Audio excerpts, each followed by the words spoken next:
CEOs 14.0. Today's guest is Mona Taya. If I'm not pronouncing it wrong, sorry. She's the co-founder and CEO of Mums World, and also a co-founder of Bike.com. As you guys might be knowing about it, yes, let's start. Thank you. Well, good morning. Thank you for having me. It's a pleasure. Yes. I've been an entrepreneur in the Middle East region now for 19 years. I started my entrepreneurial journey in 2000. Before that, I was an FMCG marketeer. I started my career in traditional marketing, first in the United States with a large FMCG company called Procter & Gamble, and then I moved from them to another FMCG company called Johnson & Johnson. First in the Middle East, which is home for me, and then in Europe. So I got many years in training on how to build brands from nothing, and more importantly, how to build leading brands. What does it take to build a brand that's not just out there in the market, but to build a brand that's respected and admired and the number one? In the year 2000, I joined a team of 3 other entrepreneurs to come back to the region. I was at the time in Europe. To come back to the region and revolutionize recruitment in the Arab world. Back then, internet penetration was less than 2%. It was the internet bust area where people were running away from the internet. So it was really a very bad time to come online and invest your time and your money and your effort online when everybody was running away from the digital world. But as with all entrepreneurs, when you believe in a vision, and you believe in an idea, everything else becomes irrelevant. So we thought, you know what, recruitment and connecting job seekers and employers in the Arab world is very, very important, and there isn't the transparency, there isn't the communication, information flow, and we wanted to change that. And so we did. Bait became a profitable company by year 1, it became a very successful company, it was funded by international investors, and it went from strength to strength over the years. And for me, it was a wonderful learning experience because I was able to now see not only what it feels like to build 1 or 2 brands, but really how to build a company from nothing and how to bring a business to life. Fast forward to 2011, I wrote my second business plan. And the second business plan was Mums World, mumsworld.com. And the business plan for mumsworld.com originated from my personal experience as a mother and as an entrepreneur. So I was an entrepreneur on one side, but I was also a mother of 3 children. And as a mother of 3 children, I was very frustrated with the ecosystem for mothers. There weren't enough products of quality in the market, there wasn't choice, prices were very, very high.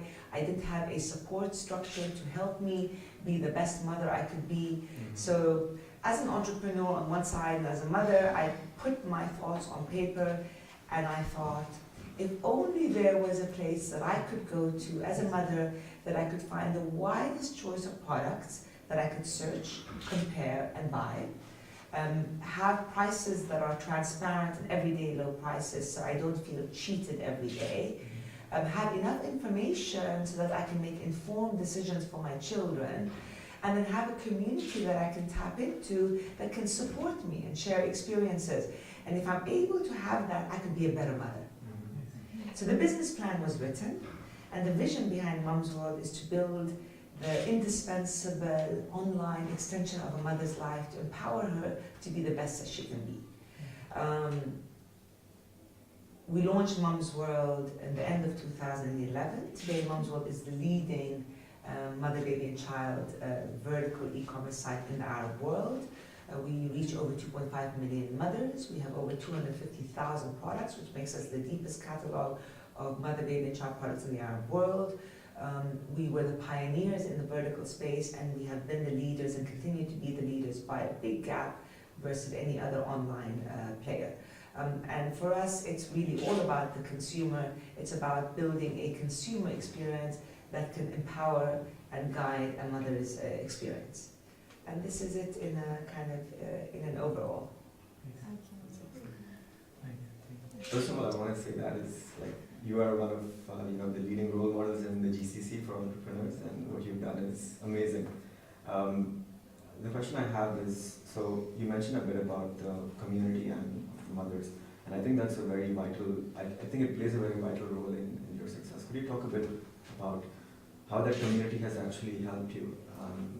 Maybe, not only through referrals, but has it, helped you through sales and growing the company? So building a community in Mums World. Yes. So that's actually essential. And this is what really, to a large extent, differentiates Mums World from any other pure e-commerce player.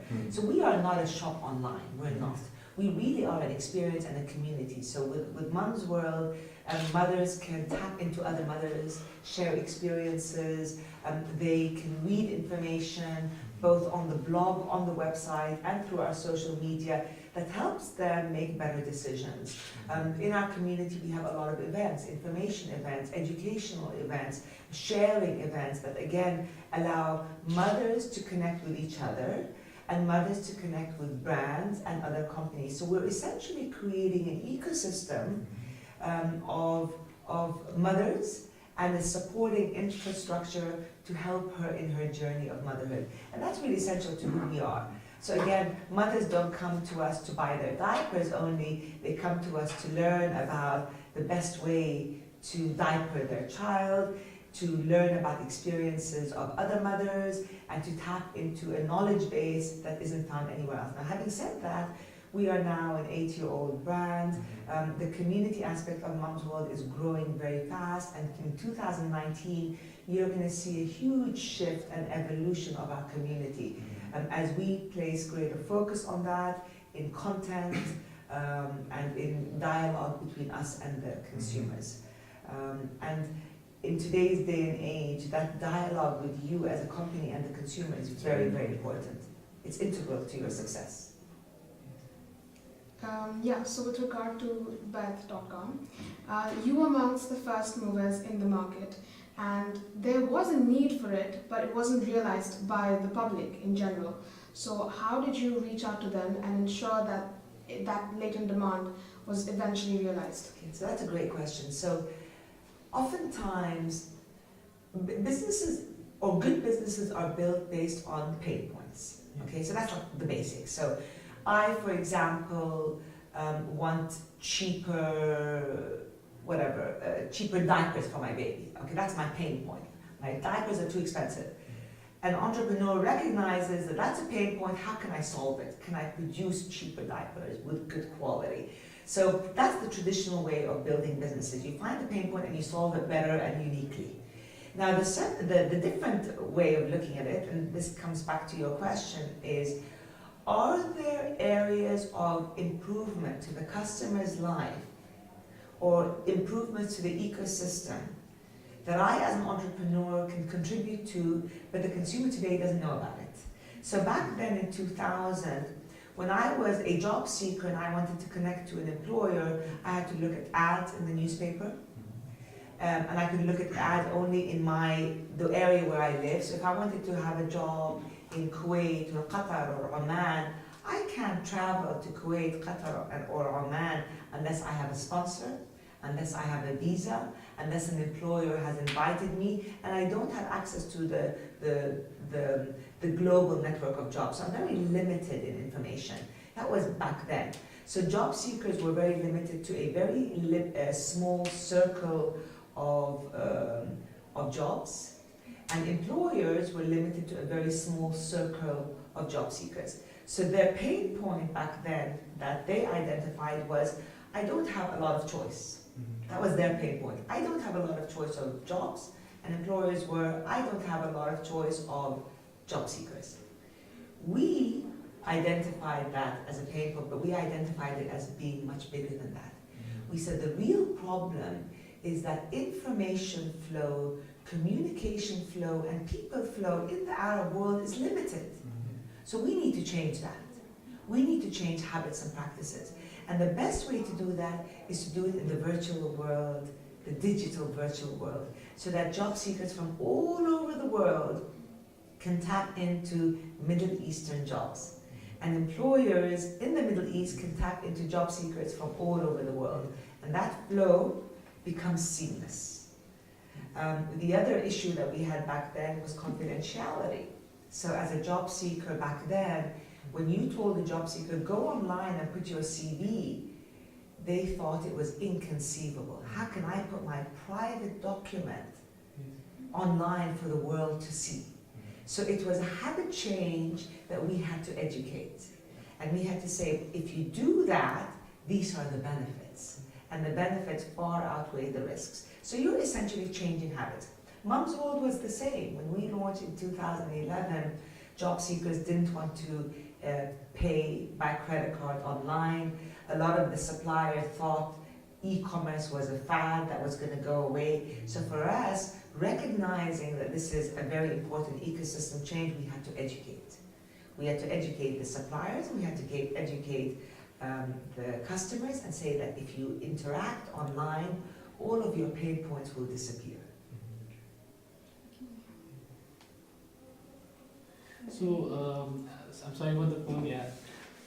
I've really looked into your Mum's World website.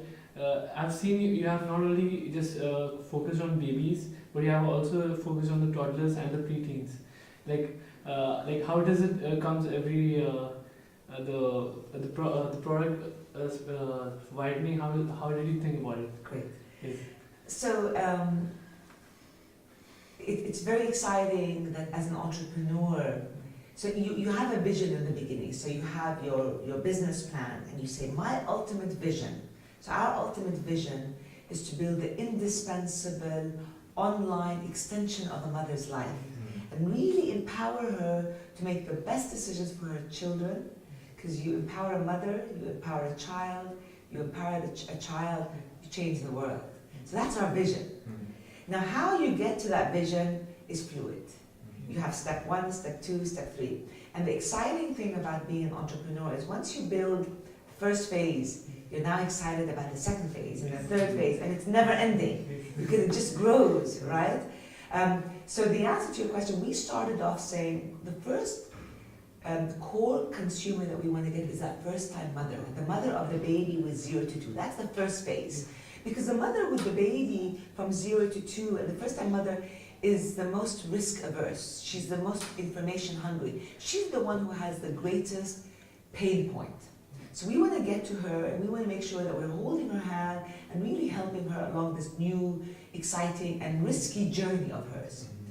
Then we want to get to the mother who has a slightly older children. So I have 3 children.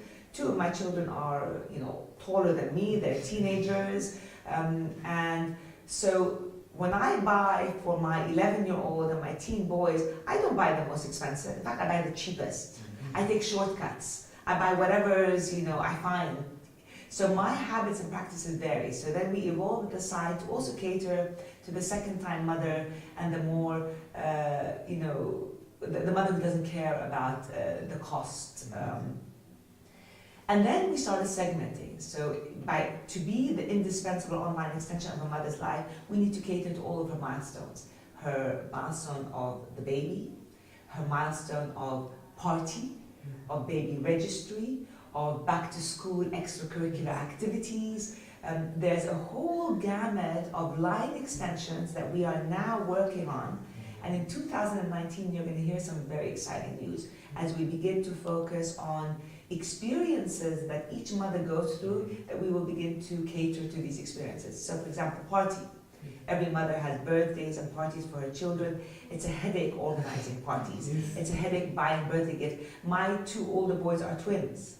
So when I would invite friends over, they would get a lot of duplicates. And I'd be embarrassed to return them. So if you could have your gift registry online, imagine the hassle that fixes. So there's a lot of line extensions that we will introduce. That's one thing. The other thing is community. We will evolve our community significantly this year to ensure that the mothers really are engaging and empowering each other. And mobile. Mobile is very important because everyone now is engaging on mobile more than desktop, to evolving the mobile experience to ensure the mother has that. And then last but not least, at the end of the day, the mother consumer wants things very, very quickly. She wants the best price and she wants the widest range. So insofar that we can deliver on the best price every day, the best range, and deliver it to her super fast when she wants it, then that is a core fundamental to how we operate. Yes, thank you. Keeping one more question, sorry, I'm being, you have said one thing, you keep on evolving. Sorry to interrupt, but would you like some coffee, tea? I have my venti americano that will keep me going for. Thank you very You're much. welcome. Thank you.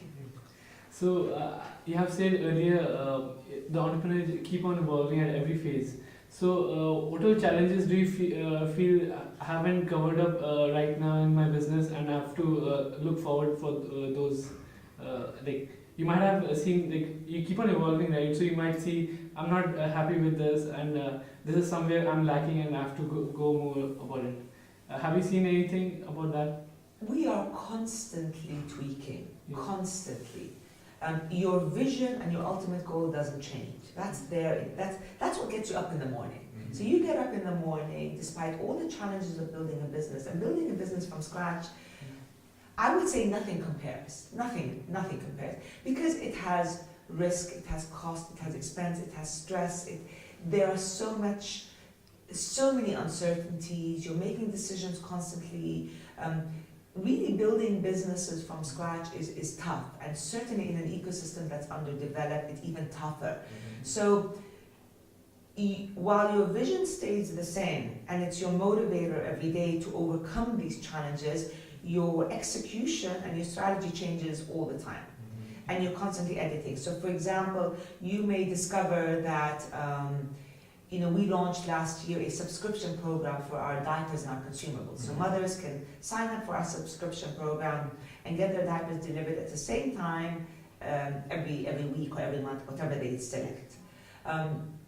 As we monitored our customers' behavior, we found many things that we did were wrong and many things that we didn't do that we should do. So we're constantly listening and talking to our customers, and this is the advantage of having 2.5 million customers. You're constantly engaging, and you're building a business for them. You're not building a business for you. And this is why I always say, even with competition, if there's competition behind you, don't look behind you, because they're behind you running out, they're copying you.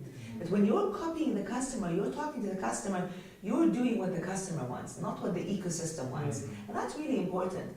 And you will be pulled in every direction of the ecosystem. Suppliers will tell you one thing, investors will tell you one thing, your competitors will tell you one thing.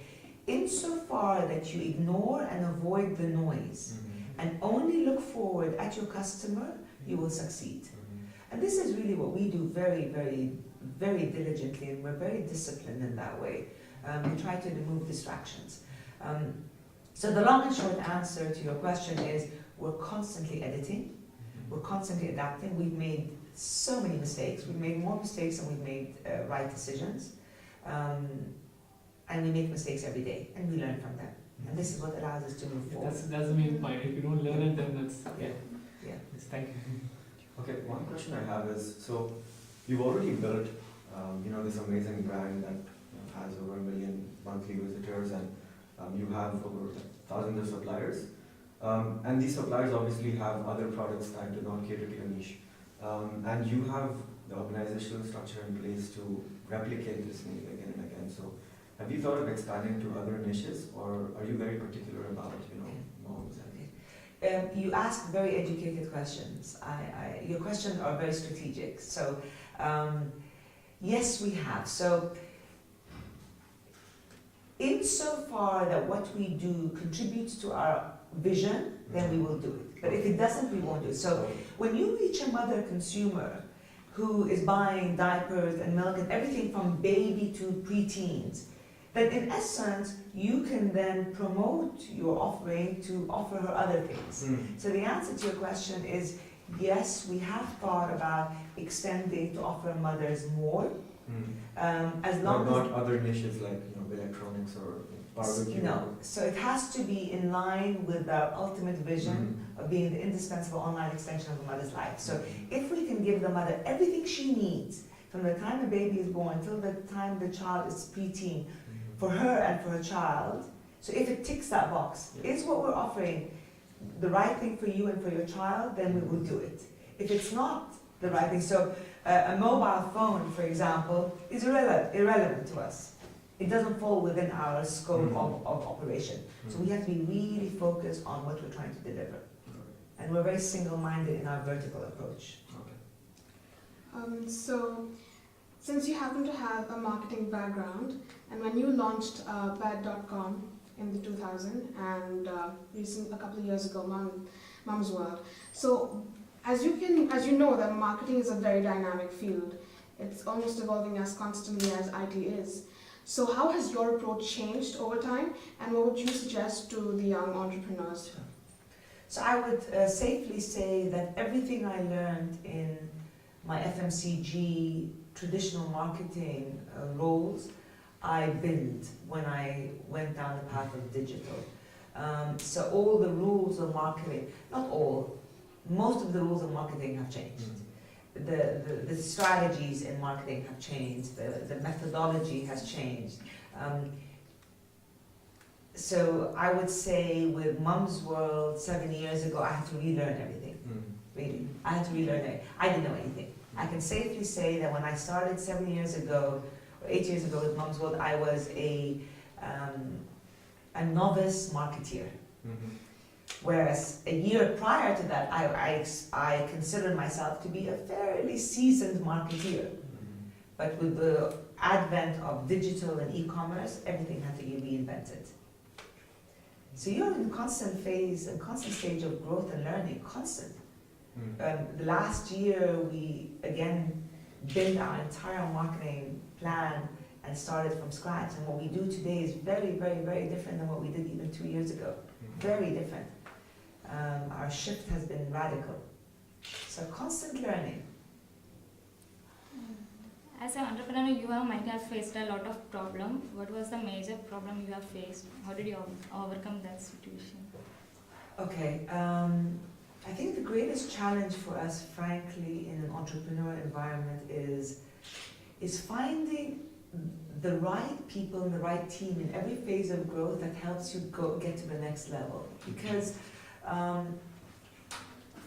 in the early days of the entrepreneurial journey, when a business is set up, you have limited resources, i.e. you can't pay big salaries, you have to do so much, so you're working really 20, 22-hour days, 7 days a week, and you expect that of everybody. So you actually expect everybody to be running as fast as you do.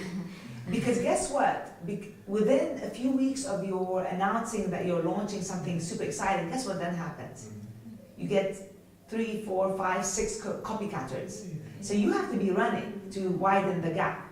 So finding the right people in the early days who are aligned with your vision, who are as ambitious as you, who are as energetic as you, and who are willing to take a cut in their pay, and who are willing to work 22-hour days, 7 days a week, and are willing to put up with crazy, entrepreneurs who think that everything is possible, is challenging. And who builds businesses? Technology doesn't build businesses, process doesn't build businesses, people build businesses. One great person can move mountains. One bad person can destroy companies. It really is very real. You have one bad person in your organization in the early days, you're in trouble. So that's the first phase. And then phase 2, again, you're trying to build teams. You have a little bit more resources because you've raised capital, but you're still working really hard. You then begin to create a culture. So building culture is not easy. What is the culture that you want to build in your organization? You need to define it. Is your culture one of X or is it one of Y? So define that culture, and you begin to hire people that fit that culture. And you begin to, you have to behave within that culture. So for example, if your culture or the culture that you want to build is one of leadership, for example, that means that you have to give people the accountability and the ownership to be leaders. You have to allow them to make mistakes. So if you are a micromanager and always standing behind them and saying, why are you doing this, why are you doing that? And you're essentially negating the culture that you want to build. So even for us as a CEO, I have to be very aware of what is the culture that I want to build and what am I doing in the organization, because people are copying me. And as a leader, again, and I'll say this, just as a parent or as a friend, you have strengths and you have weaknesses. You have things that you're proud of and you have things that you say, oh my goodness, I'm really bad at this. So you have to be aware of that, because guess what? People copy you. And as a leader, you're that, you know, if you make a mistake, they're gonna say, but she did it, so I'm gonna do it, or it's okay for me to do it. So the answer to your question is you make a lot of mistakes, but the biggest ones, or the biggest challenges, not mistakes, are the people one. Get your people right, and every phase has different people. So now we're in a fast growth phase. The people we need today are very, very, very different than the people we needed even a year ago. So we are hiring, constantly hiring. The next question I had was about your product advertising strategy. So you have, I think, millions of products on your website, and I think Google Ads has been very beneficial for you. I think Google Shopping Ads. But my question is, have you considered like a more kind of viral approach to your videos? Where, for example, I've seen this diaper bag which has gone Yes. viral around the globe, and entrepreneurs are making like 6 figures just on Yes. one specific product. Yeah. So have you thought of a certain approach like that? So, viral videos and viral marketing is absolutely essential. We are actually actively hiring right now videographers. We're actively hiring social media people. We're actively hiring people who are great at kind of putting content to the world. So if you know good social media, good videographers, good graphic designers, please send them my way. So the answer is yes, we are very aware of that. Okay. This comes back to people and execution, Yeah. right? So you have, you know, the right team on board who know how to do that. Because again, resources are limited. So as a growing organization, you have priorities. So you say, my resources will allow me to do priority A, B, C. But guess what? If I find a superstar, and I'm always interviewing, by the way, all the time. I get CVs sent to me, and sometimes cover letters that come to me directly are so inspiring that I want to meet that candidate. And even if we don't have a position, but that candidate is able to sell a problem and they can solve it, we hire them. So if someone comes to me today and says, I can do X, Y, and Z, and I said, wait a minute, that wasn't a priority, but that's super exciting, and that's a person who can do that, so let's get that person on board. So send good people my way all the time, if you know, so this is on video, so The reason I say that is because careers@mumsworld.com. the reason is because I've seen a lot of these internet entrepreneurs, especially globally.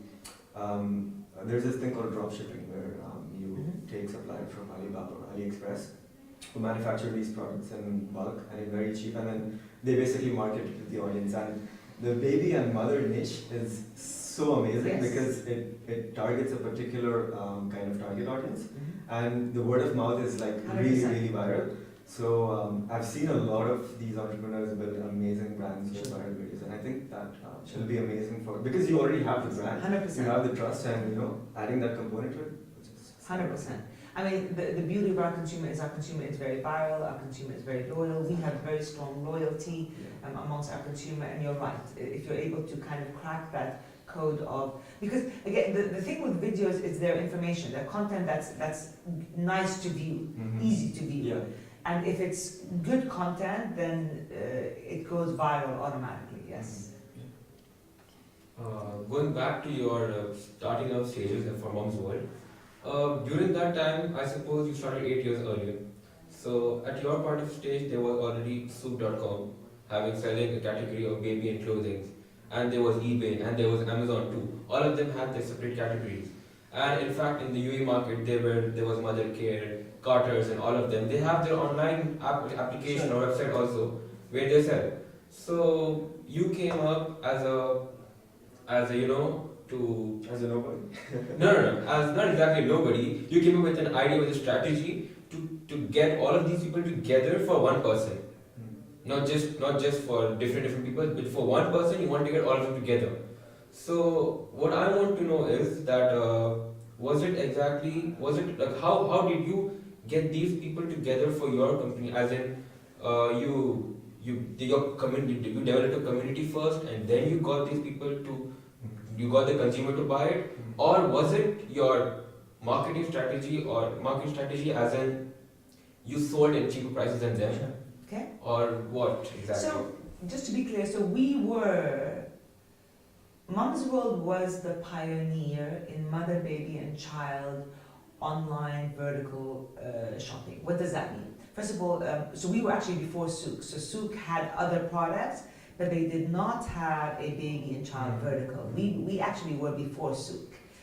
They just launched theirs about 4 years ago. Again, a great ideas in the market, you're going to get a lot of people doing the same. So we were the first in the market to have a pure online marketplace for all things mother, baby, and child. The vision for us is to have, we used to say, when you've shopped Mum's World, you've shopped everywhere. So we wanted mothers to know that when they come to Mum's World, they can find the universe of all things mother, baby, and child. So they don't need to go to Mother Care or Carter's or Souk or other. They can go to one place and find everything and compare products, prices, etc. That was our vision, and that did not exist. So yes, you had Mother Care. Mother Care was offline, it wasn't online at the time. Yes, you had Baby Shop. Baby Shop was offline, not online at the time. So you had a lot of stores, retail, traditional stores, but none of them were online. And those that were online were very small, and they were small. They were selling, you know, a select niche. So, and the thing is here's our big differential. Unlike retail stores, and I mentioned a couple right now, but there are so many retail stores out there. You go to Dubai Mall, there are thousands of retail stores that sell mother, baby, and child products. Unlike them, if I go into a retail shop, I am limited by the physical space of that retail shop. So I'm a customer and I go, this is a retail shop. I can find maybe 2 strollers, 5 car seats, maybe 100 shirts and skirts. So depending on how big this space is, I can buy. The virtual world is limitless. So what happens is when we go to brands like Chico, we tell Chico, don't give me 1 stroller or 2 car seats. I want everything you have. I want your entire catalog because I'm not limited. So you give me your 1,000 SKUs and I'm going to merchandise them on my website, and I'm not going to choose for the customer. Let the customer choose. Who am I to choose for the customer? Because one mother is different than the other. So what I do is I go to Chico, I say, give me your 1,000 SKUs. I will then put it on my virtual store that's limitless and endless. And through my seamless technology, I will let the mother say, okay, I have twin boys. I want a side-by-side stroller that doesn't weigh more than 20 kilos, and I want it to be blue. Click, click, click, and in 3 seconds, I have all the choice from every brand from around the world at the best prices displayed to the mother. You see? How different is that from what everybody else does? And even later on, when all the other stores came online, like the Mother Cares and the Baby Shops and all that, what are they merchandising on their online store? They are merchandising on their online store what they have physically in their limited offline store. So we are by definition a bigger range, a wider range. We compare, we are brand agnostic. So we say, we're not going to tell you, the mother, what to buy. You have to make informed decision, and in order for you to make informed decision, I'm going to give you the best information in Arabic and in English. I'm going to allow you to look at it on mobile, on app, and on desktop, and I'm going to give you transparent everyday low prices because I have the best supplier negotiations, because I have such big volume. And then you can choose. And I have a community of other mothers you can tap into. So in that, we were the pioneers. Now, over the years, there have been many copycatters. Today, there's at least a dozen. They're much, much smaller than Mum's World. They kind of do what Mum's World does. They're limited in range. Many of them buy from international and then ship them to the customer. Their prices are not comparative. So really, Mum's World today stands apart in range, in community, in experience, and in being quite a lot, actually absorbing a lot of these offline stores actually sell on Mum's World today. So we work with most of the offline store who actually have their storefronts on our marketplace. With regard to sustainability of a startup, how do you strike a balance between innovation and figures? Okay, innovation contributes to your figures. You have to constantly be innovating. You have to constantly be doing things differently and better, constantly, on all levels, on your operations, on your marketing. So you're constantly innovating. And today, in the world that's fast changing, it's very different than 10 years ago when you can walk much slower, because now technology technology is allowing the impossible to become possible. It really is. So 10 years ago, where things took a lot longer, now technology is allowing you to jump much faster and much longer than any other time. So innovation is critical, and reinventing yourself is critical to surviving. So, you know, we have an innovation team that's constantly looking at better ways to do things, looking at crazy ideas, and we encourage crazy ideas. We encourage ideas that seem absolutely off the wall, because in reality today, crazy ideas are the ones that are going to survive, not the normal ideas. Normal ideas are irrelevant now. You don't hire people for normal ideas. You hire people who come up, who challenge the normal. Yes, one more thing. You have spoken about your team, right? There's a big team. You have also been offering part-time jobs for moms. I would like to know more about that actually. That's nice. We offer a lot of part-time jobs for moms who work from the office or from home, across the region. So moms who can do content writing, data entry, social media. We have a whole gamut of jobs. So if you have any moms who are looking for jobs, send them our way. We have flexi hours, yes. A lot of our mothers who work in the office or have flexible hours. They come in later, they leave earlier. But look, again, jobs are no longer about clocking in and clocking out. It's not about that. It's about having an achievable goal and saying that I need to get to this point by this time at this cost. How am I going to do it? So whether you're working from a Starbucks coffee shop or from your home, balancing being a mother and your computer, it doesn't matter. It's irrelevant. We have people who come in, do full work hours, and don't achieve as much as a mother who's juggling being a mother and not. Yes. Actually, I'm today between 3 and 5 going to be at my son's cross-country race. So between 3 and 5, I'm at my cross-country race. That's slotted into my calendar. Do I have to clock in and clock out? No, it's irrelevant. But everybody knows that between 3 and 5 is my appointment with my son's cross-country race. Do you see? But then what does that mean? That means that if I have a deliverable tomorrow, that means I'm probably going to be working late tonight. So after everybody's asleep, probably between 10 and 12, I'm going to be working. So, you know, you just need to balance. yes. Actually, the whole plan of just focusing more on mom and giving a part-time job, I really liked it. How did you involve in the team as you were speaking before? Because being in a higher position, what happens is you can't actually get a very strong, good relationship with the people in the On the ground. Yeah. So that's a good question.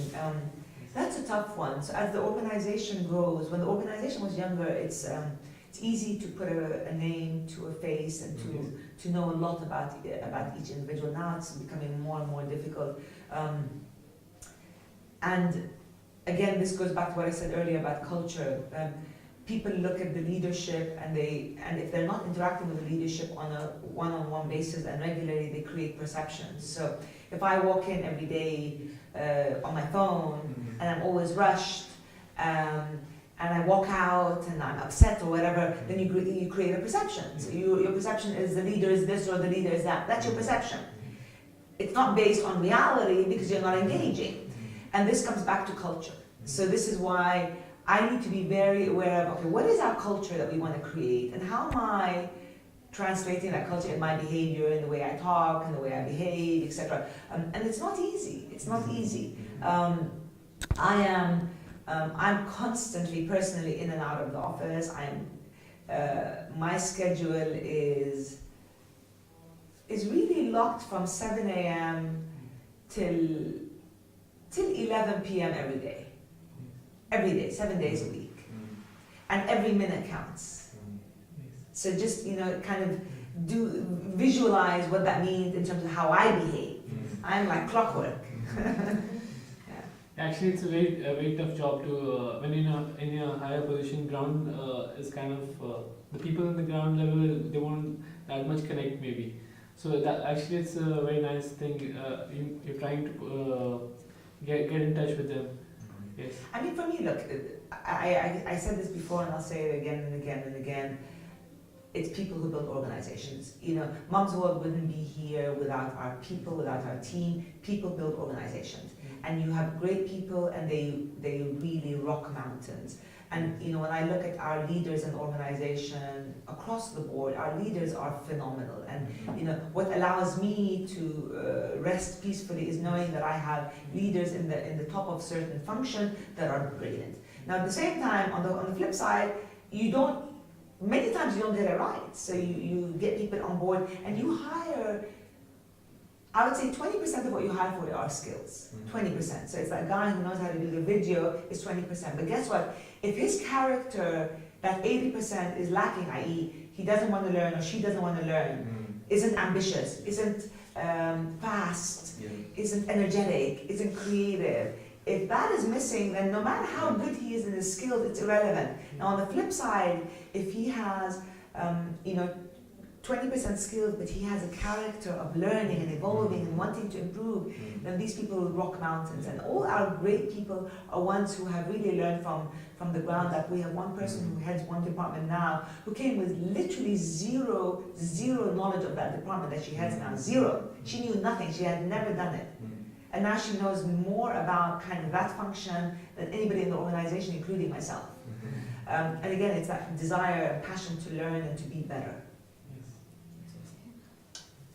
Now what we're going to do is just take have short 1 to 2 minute pitches. If anybody wants to talk about their idea and get advice, Great. They can do that. So we'll start with Aviva. All right, so my current startup is called EduFair.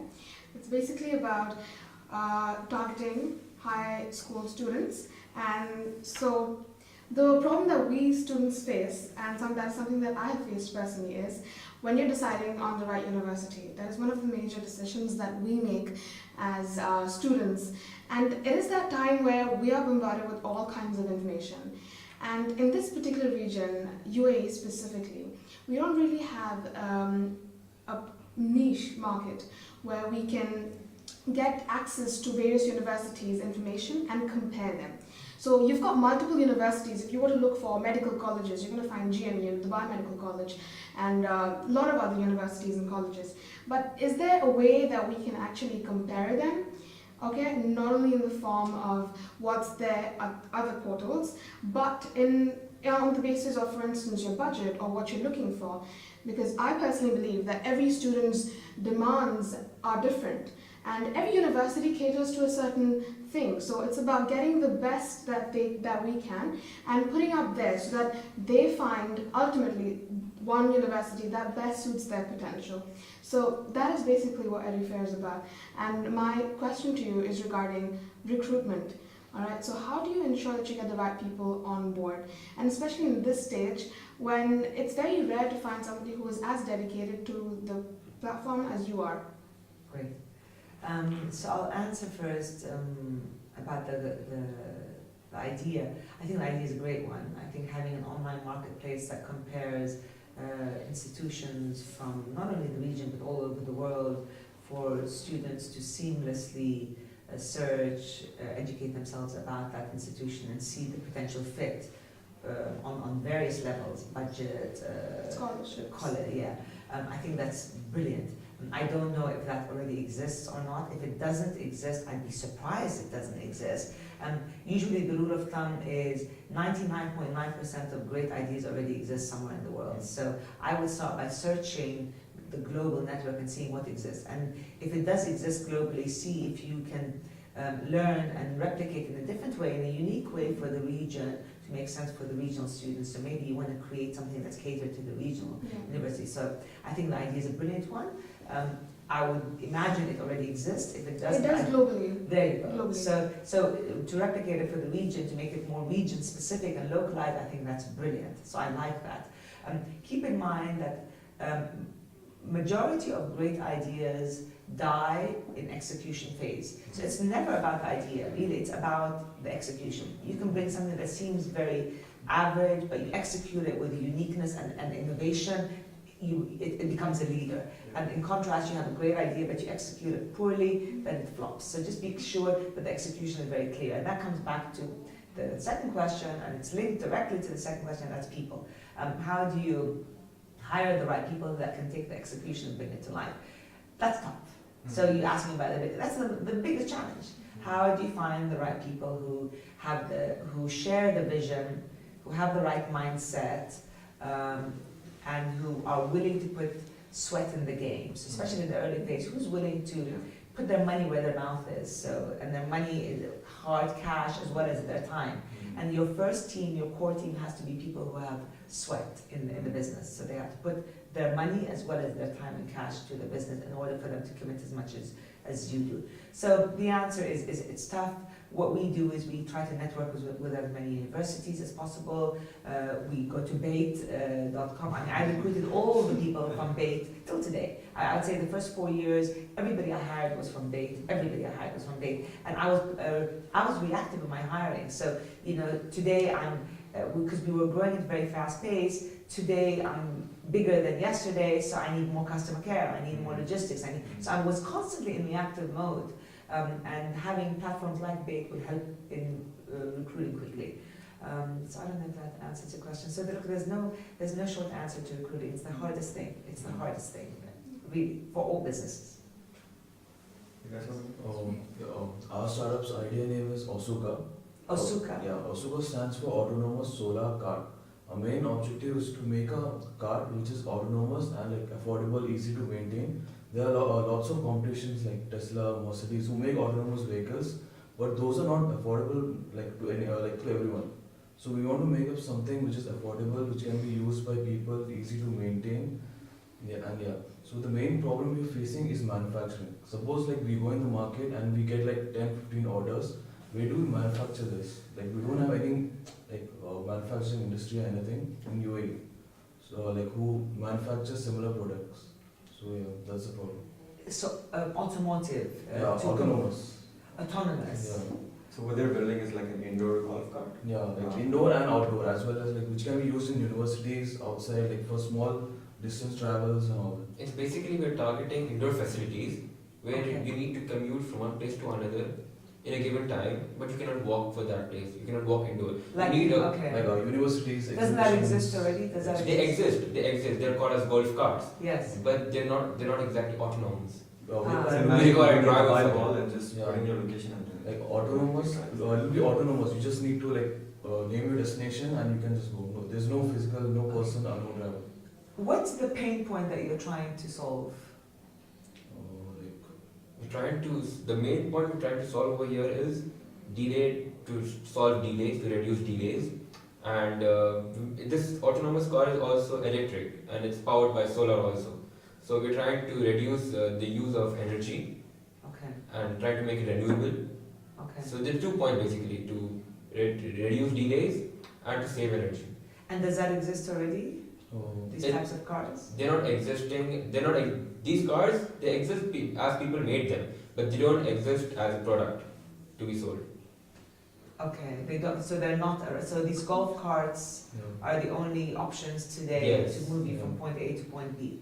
But the option that you're thinking about will be using solar energy and autonomous technology. It's cheaper to purchase. Yeah, cheaper to purchase and easy to maintain. Why is autonomous technology important? For this pain point, why is it important? It reduces workforce and it's more as we are advancing, it's more smarter. Every day it grows and Workforce, but do you really need a car? Do you need a driver for something like a golf cart? So if I'm in the university, for example, and I want to get from here to there, do I really need a driver to take me? If I use the traditional golf cart, do I need a driver? I can just get in there and drive by myself. See, for example, our campus, it's very huge. There's back side, there's front side. Right. So in a hot sun, there's a problem. So you can just use a card, or the whole map is 3D map on the vehicle. You can just choose where you want to go and just select. The card will take you automatically. Okay. So here's my feedback to that idea. I think you need to identify really what the pain point is. Why would I want to use that versus something else? What's my key driver? How big is your market? How big is your market? Is your market universities? Is your market malls? Will malls allow it? How big is your market? So define that first. Is it a $1 billion market? Is it a $10 billion market? Is it a $1 million market? So that will define how much resources. So if it's a $1 million market, then that tells you that you can't invest a lot of resources because it's not a big market. But if it's a $10 billion market, then you know what? Then maybe, and if it's a big market, and you've identified the pain point that you can solve, then you need to then identify how much capital you need to raise and how much manufacturing expertise you need to bring in to get you from point A to point B. Now, if you typically, you also need to think about unfair advantages. What can you do in such an idea better than someone who's much bigger than you in manufacturing? So what would prevent a big player that has a lot more resources than you, a lot more know-how than you, coming and copying you? So unless you have a very clear unfair advantage, don't do it. So in all of your ideas, you need to think about what can I do better and differently that others, it will be hard to copy. It will be hard to copy. So I shared earlier about Mum's World. What did we do that was difficult to copy? One is we got 1,800 suppliers very early on. We locked in 20,000 exclusive brands. We were the first to market, so we got more customers faster. We kept them loyal. We have the strongest community that's very difficult to tap into. There are a lot of unfair advantages that we build that people can't copy easily. So you need to think about the same thing. So it's about differentiation as well. Yes, so unfair advantages are not only differentiation, but differentiation that's difficult and expensive to replicate. Overnight. That's How does Yeah. it make it different? Yes. How can you do things better and differently that how others, including the giants, cannot replicate? Because again, I said it earlier, any good idea is going to be copied. So what can you do that's difficult to copy?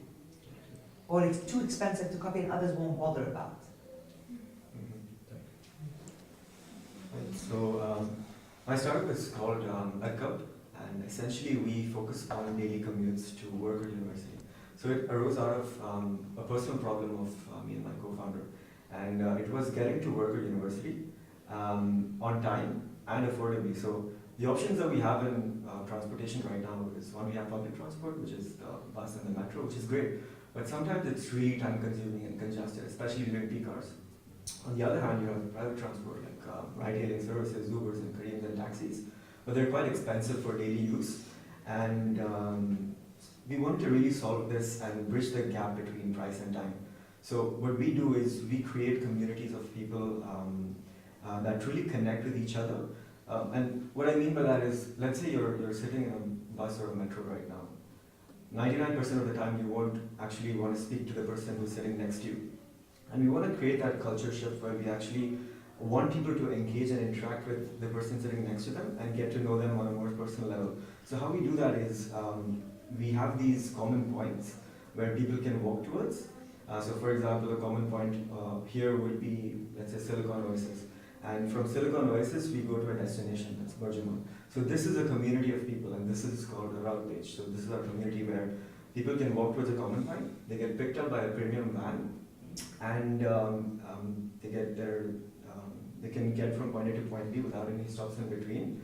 And they can, with our app, they can use Wi-Fi while they're on the go. They can have their entire schedule for the week, and they can track their vehicle's live location. So essentially, it's solving the pain point of daily commutes. At the same time, it's making you more productive than actually. Let's say you own a car and you're going to the same destination every single day. You have 4 empty seats in your car, and you're driving. You want to do some work, but you can't because you're driving. And what if we replaced 13 cars on the road and put them in one anchor, and you get to your destination and you're productive at the same time. So that's what our tool is about. Now the question I had is about your initial kind of growth stage. So right now we have a sort of like a referral campaign going on, where the more people that invite their friends, they can earn free rides. So for example, I invite 10 friends, I can earn 3 free rides. 50 friends, I can earn a month of free rides and a goodie bag as well. But I want to know from you, is there something you did in the early days? Let's say you had a fixed budget and you wanted to skyrocket and you wanted to get your brand known. What were some of the tactics that really helped you out at the early stage? So I just want to ask a couple of questions, Sure. if I may, about your business. So you said two things. One is you said the pain point of or bridging the gap between cost and time. Now these cars that are taking you now are your own car, or they are a private service? So we've partnered with a lot of private transport companies in the region, Okay. like Avis and Okay. Hertz, etc.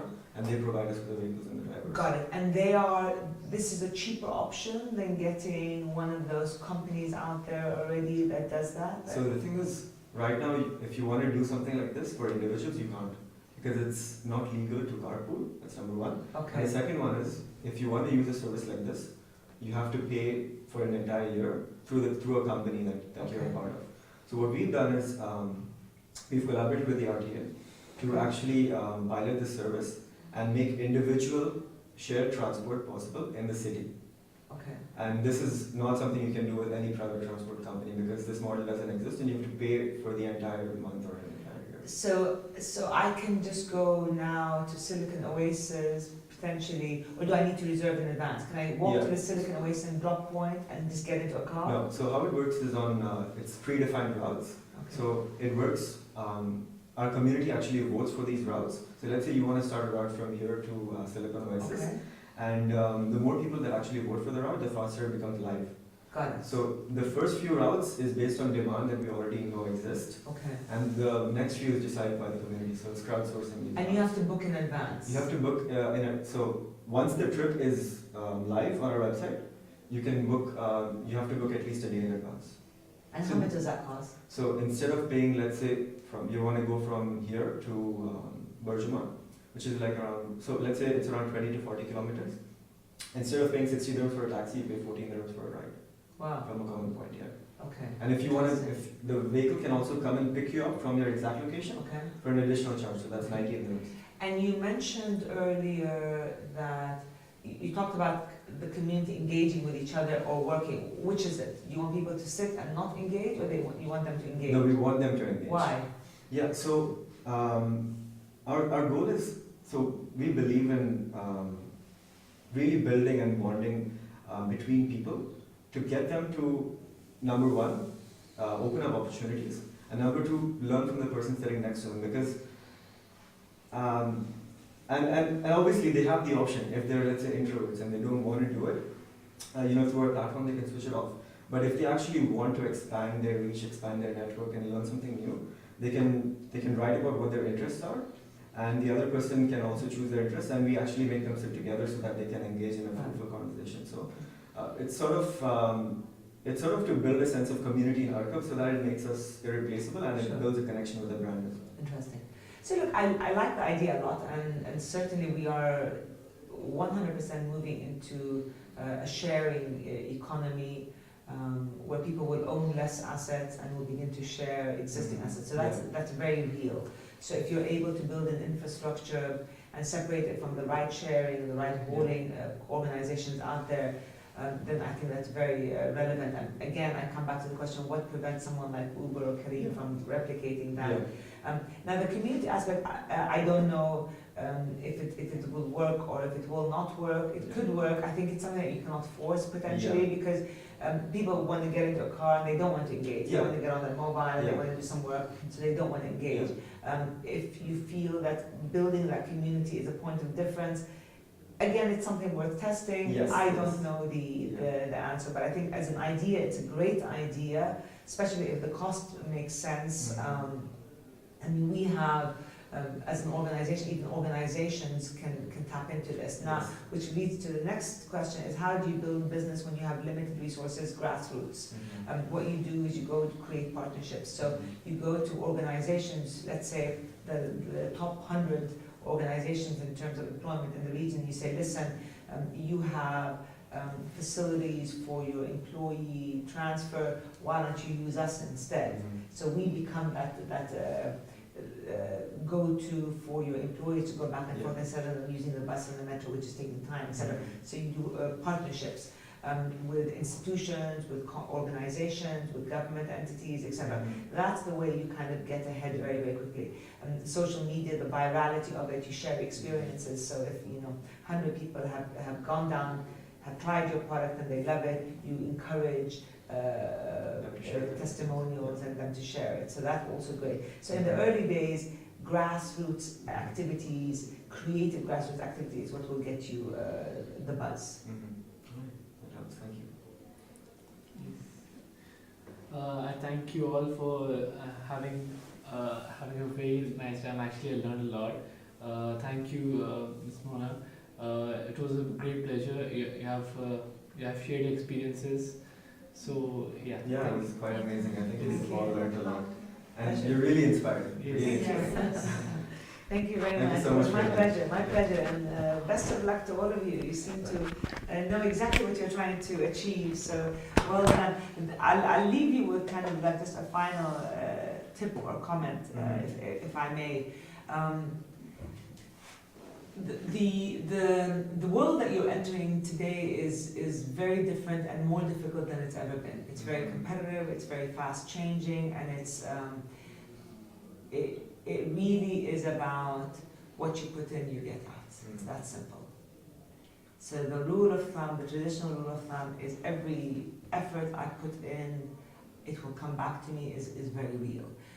You need to constantly be reevaluating your skills and know what the ecosystem needs. So there are certain skills out there now that are in very, very high demand. Technology skills, development skills, robotics, social media. All of these are skills that everybody's looking for. So if you want to work with an organization, you need to know what organizations are looking for. And if you have these skills, immediately you'll get opportunities, your salary will be high, etc. If you decide to go down the path of entrepreneurship, recognize that this is not an easy path and it's not for everyone.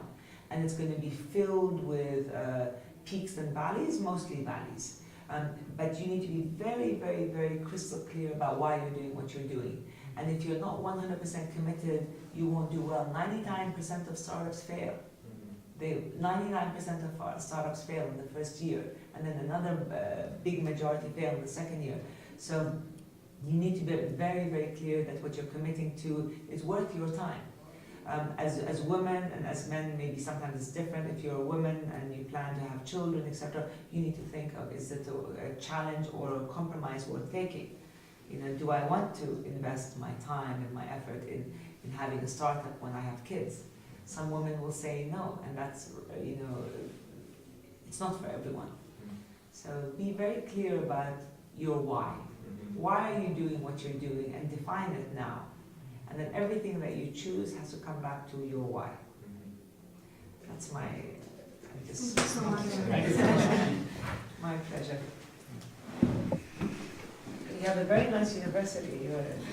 It's a good place to inspire everything. Take care. Thank you, ma'am. Take care. Thank you. Thank you.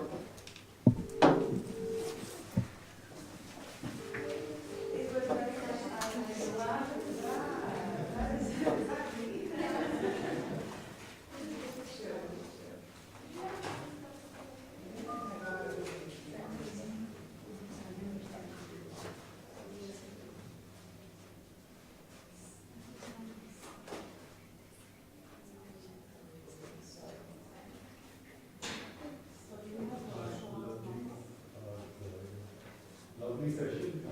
Thoroughly enjoyed. I enjoyed it.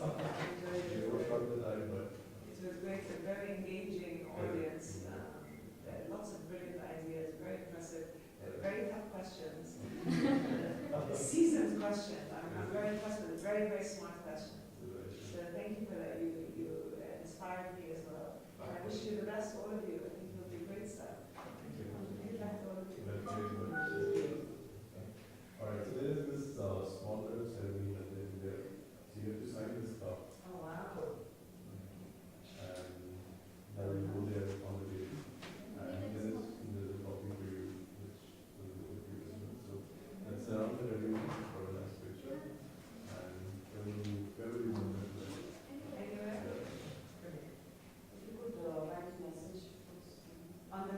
sure.